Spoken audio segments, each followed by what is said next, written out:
பிஸ்மில்லாஹிர் ரஹ்மானிர் ரஹீம். கண்ணியமிக்க அல்லாவின் நல்லடியார்களே, செல்வ செழிப்புடன் ஆடம்பரமாக கர்வத்துடன் வாழ்வதால் ஏற்படும் தீமைகள் அல்லாஹ் தன் அருள்மறையாம் திருமறையில் சொல்கிறான்.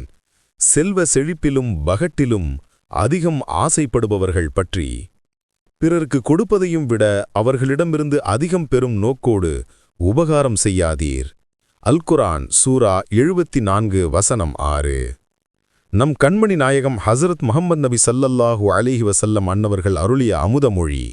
நபி ஸல்லல்லாஹு அலைஹி வஸல்லம் அன்னவர்கள் கூறினார்கள், எவர் ஒருவர் அவசிய தேவையின்றி பொருட்செல்வங்களை அதிகம் சேர்த்து கொள்ள வேண்டும் என்ற நோக்கோடு மக்களிடம் அதிகம் கேட்டு பெறுவாரோ அவர் நெருப்புக்கங்கை தனக்காக கேட்கிறார். ஆகையால் அவர் அந்த நெருப்புக்கங்கை குறைவாக அல்லது அதிகமாக எடுத்துக்கொள்ளட்டும், எதுவாயினும் இரண்டும் அவனுக்கு தீங்குதான். அறிவிப்பாளர் ஹசரத் அபூ ஹுரைரா ரதியல்லாஹு அன்ஹு அன்னவர்கள். ஆதார நூல் சஹீஹ் முஸ்லிம் ஷரீஃப் 1041 ஹதீஸ். ஒருமுறை நம் கண்மணி நாயகம் அல்லாஹ்வின் தூதர் ரசூல் ஸல்லல்லாஹு அலைஹி வஸல்லம் தன் தோழர்களான சஹாபாக்களிடம் எழுந்து நின்று பேசினார்கள். வறுமை உங்களை பயமுறுத்துகிறதா? கஷ்டமான நிலையை நினைத்து அஞ்சுகின்றீர்களா? அல்லது உலக வாழ்வு உங்களை கவலையுற செய்கிறதா? கவலைப்படாதீர்கள்.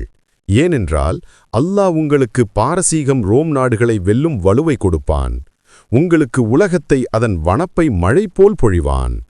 அப்போது நீங்கள் எவ்வளவு செலவு செய்தாலும் அந்த செல்வம் குறையாது.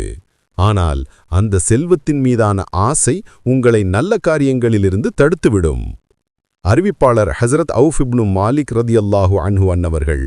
ஆதார நூல் அஹ்மத் 24 ஹதீஸ். நல்லோர்களது நற்சொற்கள்.